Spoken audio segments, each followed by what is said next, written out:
आपको देना बहुत ज़रूरी होता है किसी भी प्लेयर के लिए। हमारे यहाँ PSL नो डाउट होती है, इसमें प्लेयर को सिलेक्ट किया जाता है, मगर वरुण जो है ऑलरेडी IPL टॉप एडिशन है इनका इंडिया का, वहाँ से खेलते हुए आ रहे हैं, 5 आउट किए उन्होंने। इससे पहले शेयार सर जो है वो भी आउटस्टैंडिंग प्लेयर हैं, शुभमन गिल जैसे प्लेयर्स हैं।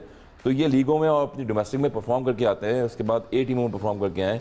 जब भी आके खेलते हैं कांटेदार मैचेस में तो वहाँ की क्लास नजर आती है। तो होमवर्क बड़ा ज़रूरी है आपका जब भी आप एशिया कप में खेलें। कितने % एडवांटेज है दुबई की वहीं पे खेले जाना, एक ही ग्राउंड में खेलने का? ऑलमोस्ट मेरे ख्याल में तो दोस्त के इंडिया को मैंने पिछले मैच में कहा था कि जब मैच हो रहा था न्यूजीलैंड और इंडिया का, तो मैंने 90-10 कहा था।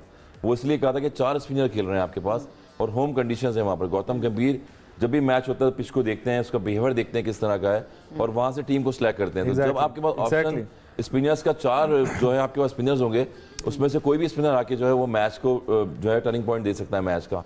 तो ओवरऑल देखें, टॉप ऑर्डर जब भी फेल हो रहा है इंडिया का, 250 रन भी कर रहे हैं तो वो 44 रन से मैच जीत रहे हैं। इट मींस कि उनको अपनी कमांड का पता है कि टीम को स्ट्रेटजी किस तरह से बना के लेके चलना है। अच्छा हसन भाई, जिस तरीके से हसन भाई ने बोला कि गौतम गंभीर आके देखते हैं पिच कंडीशन को या ग्राउंड को स्टडी करके उसके बाद टीम सिलेक्शन होती है। ये सिलेक्शन का मरहला तो ऑब्वियसली जब उन्हें पता था कि हमने दुबई में ही खेलने जा रहे हैं तो दुबई की कंडीशंस को देखते हुए उन्होंने टीम सेलेक्ट की।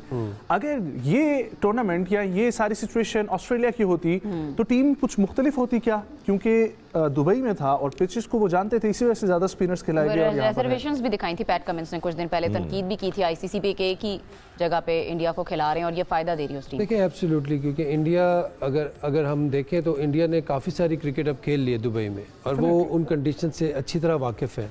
इनका पूरा IPL का एडिशन यहाँ पे हुआ और इसी सीज़न में इसी वेदर में हुआ है।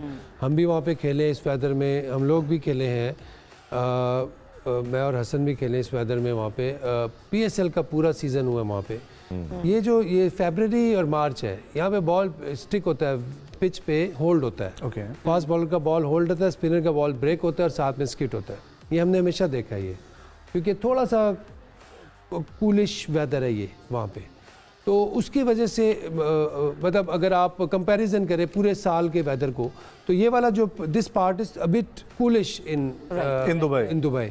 तो उसका जो है वो मॉइस्चर का जो है वो फ़ायदा जो है वो होता है टीम्स को। तो इंडिया ने बड़ी स्मार्ट सिलेक्शन बड़ी स्मार्ट। पूछने का मकसद ये था कि पाकिस्तान को तो हम जब जिक्र करते हैं हम कहते हैं कि यही बेस्ट कॉम्बिनेशन था हमारे पास जिसको हम खिला रहे हैं। इंडिया के पास इसके अलावा भी बेस्ट कॉम्बिनेशन हो सकते थे, उन्होंने दुबई को देखते हुए ये absolutely, this is a good point.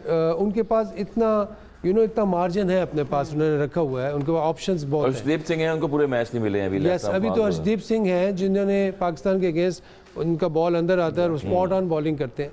तो क्योंकि इंडिया ने वर्क किया हुआ है, इंडिया ने अपनी बेंच स्ट्रेंथ बनाई है। इंडिया जो छोटी सीरीज़ है इसमें कभी बड़े प्लेयर्स को नहीं देखेंगे आप। अगर जिम्बाब्वे से खेलें, आयरलैंड से खेलें तो वो तिलक वर्मा और उनको खिला रहे होते हैं, उनको भी कॉन्फिडेंस मिलता है। देखें वो भी इस वक्त भरे हुए बैठे हुए हैं। वो दूसरा वो सरफराज खान है मोटा, डेब्यू किया टेस्ट मैच में भी, उसका वनडे मैच में डेब्यू। वो is a so good player, sorry मोटा कह दिया, बट इतना मोटा नहीं है जितना वो।